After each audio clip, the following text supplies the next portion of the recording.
Police వారి కఠిన శ్రమకు దక్కిన ప్రతిఫల విజయవాడలో భారీ దొంగతనం కేసును అద్భుతంగా ఛేదించిన 1 టౌన్ పోలీసులు. అంకిత భావానికి నిదర్శనం. విజయవాడ 1 టౌన్ పోలీస్ స్టేషన్ పరిధిలో జరిగిన భారీ దొంగతనం కేవలం ఒక సాధారణ కేసు కాదు. నిందితులను పట్టుకోవడానికి పోలీసులు పడ్డ కష్టం నిజంగా ప్రశంసనీయ. గుజరాత్ మరియు రాజస్థాన్ రాష్ట్రాలకు సుమారు 4 రోజుల పాటు వేలాది కిలోమీటర్లు ప్రయాణించి నిరంతర శ్రమతో నిందితులను గుర్తించి పట్టుకోవడం వారి వృత్తి నిబద్ధతకు నిదర్శనం. సాంకేతికతతో కూడిన దర్యాప్తు, సీసీటీవీ ఫుటేజ్లు మరియు సాంకేతిక ఆధారాలను నిశితంగా పరిశీలించడమే కాకుండా అంతరాష్ట్ర సమన్వయంతో క్షణాల వ్యవధిలో కేసును ఛేదించి పోలీస్ శాఖ సత్తా ఏంటో మరోసారి నిరూపించారు. భారీ రికవరీ, షాపులో నమ్ముకొని ఉద్యోగం ఇచ్చిన వాడే మోసం చేసినా తెలివిగా ప్లాన్ చేసి 50 లక్షలకు పైగా విలువైన నగదు, బంగారు, వెండిని రికవరీ చేసి బాధితులకు భరోసా కల్పించారు. అధికారుల ప్రశంసలు. పోలీస్ కమిషనర్ ఎస్వి రాజశేఖర్ బాబు ఐపీఎస్ ఆదేశాలు. West zone DCP గున్నం Ramakrishna, west division ACP ఎన్ఎస్వీకే దుర్గారావుల మార్గదర్శకత్వంలో ఈ ఆపరేషన్ విజయవంతం చేశారు. ప్రత్యేక అభినందనలు.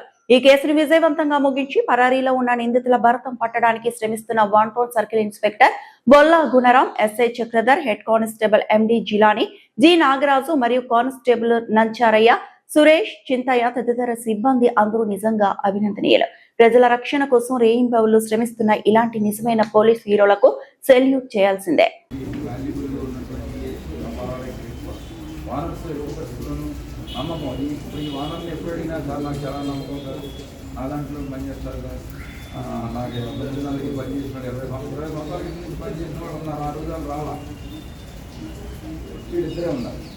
అదే మంచి పొద్దున్న వచ్చి వెళ్ళిపోయారు నేను అంటున్నారు.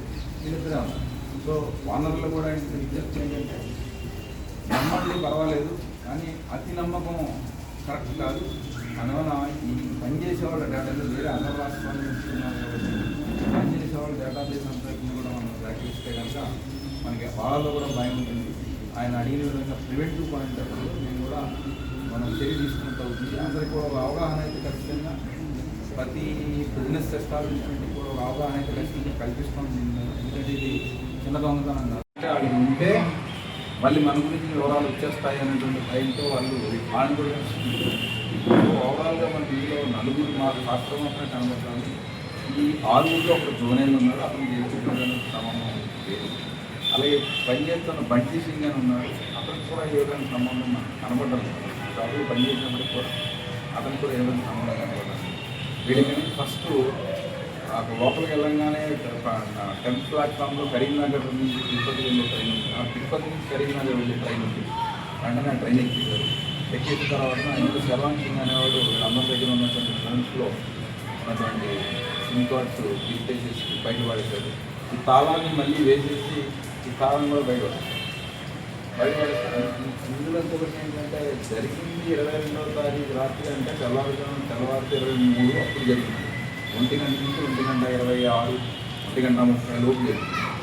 కానీ మనకి కంప్లైంట్ చూసుకోవడం నెక్స్ట్ డే ఈవినింగ్ 10:30 చూసుకున్నారు. వాళ్ళు ఏదో పనుల్లో ఉండడం కావాలంటే నెమ్మదిగా ఆ కౌంటర్ రూమ్ ఆఫీస్ రూమ్లోకి వర్కర్స్ ఎవరు పోరు. ఈ వర్కర్స్ కూడా రాలేదు. వాళ్ళు కేవలం ఇల్లు రిజర్వేషన్ అపాయింట్మెంట్ ఉన్నారు. వాళ్ళు 10:30 చూసుకుని 10:30 చూసుకుని అది ఏంటి, ఎలా జరిగింది అని అప్పుడు కూడా సరిగ్గా రాలా.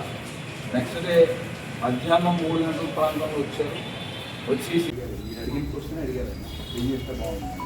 సో దీని మీద ఇంకోటి ప్రతి షాప్ ఓనరు కూడా మన స్కాన్ చేసుకుంటే ఒక అప్లికేషన్ ఫామ్ వస్తుంది. అప్లికేషన్ ఫామ్లో ఆయన వ్యాపారానికి సంబంధించినటువంటి కొద్ది విషయాలు, షాప్లో ఎవరెవరు పనిచేస్తున్నారు, ఎంతకాలం నుంచి పనిచేస్తున్నారు, వాళ్ళ బ్యాక్గ్రౌండ్ ఏంటి, వాళ్ళకి అన్ని వివరాలు, అది డ్రైవింగ్ లైసెన్స్ ఉందా, పాస్పోర్ట్ ఉందా, ఏ ఫ్రెండ్స్ ఉన్నారు, ఎన్ని రోజులు మానేశారు, మానేసి మళ్ళీ జాయిన్ అయ్యారా, ఎవరి ద్వారా జాయిన్ అయ్యారు, ఇటువంటి ఇత్యాది విషయాలన్నింటినీ కూడా మనం డేటాబేస్లో తీసుకొచ్చినట్లయితే రేపు ఇటువంటి దొంగతనాలు ముందు అంతా అవన్నీ కూడా నోట్ చేసుకుంటే ముందు వాళ్ళకి కూడా భయం ఉంటుంది. ఈవెన్ ఫింగర్ ప్రింట్స్తో సహా మొత్తం అన్నీ కూడా తీసుకోవాలనే నిర్ణయం చేస్తున్నాం. సో దీని మీద సారు కొద్దిగా వెళ్ళమన్నారు. 3-4 డేస్లో మేము ఉన్న అప్లికేషన్ తయారు చేసి ఈ ఓనర్స్ అవగాహన, ఎప్పుడైతే నేను ఈ విషయం చెప్తున్నా, మూన్ సిల్వర్ దాంట్లో దొంగతనం చేద్దామని అనుకున్నాను.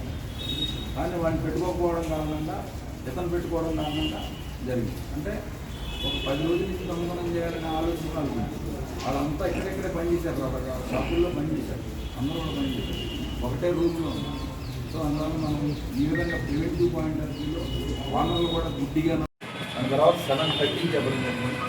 మనం ఇమీడియట్గా ఆ సీసీ క్యామ్స్ అన్నీ కూడా అంతా చూస్తే ఇద్దరు ఇన్వాల్వ్ అయ్యారని అర్థంగా ఇద్దరు ఎవరు ఉన్నది ఆడికి తెలియదు. వాళ్ళు మీరు పనిచేసే వర్కర్స్ అని అడిగితే మా పనిచేసే వర్కర్స్ కాదని నేను అన్నా. ఇద్దరు కూడా పడతారు. సో ఇక దాని మీద మనం టెక్నికల్గా సీసీ ఫుటేజెస్ తర్వాత కొంత ఈ ఫోన్ అనాలిసిస్ అంతా కూడా మనం చేసాం.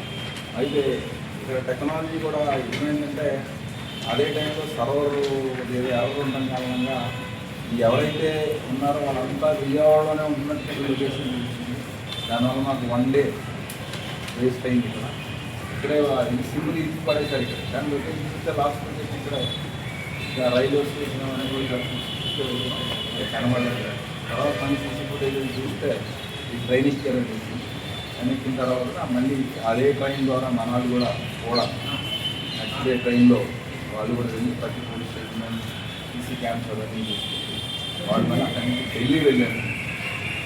ఢిల్లీ వెళ్ళిన తర్వాత సరే ఢిల్లీ వెళ్దాము అని అనుకునే టైంలో అట్లా కాదు మన క్యాంప్ రాజస్థాన్ ఆఫీసర్ చెప్పడంతోనే డైరెక్షన్ ప్రకారం మా టీం వాళ్ళు రాజస్థాన్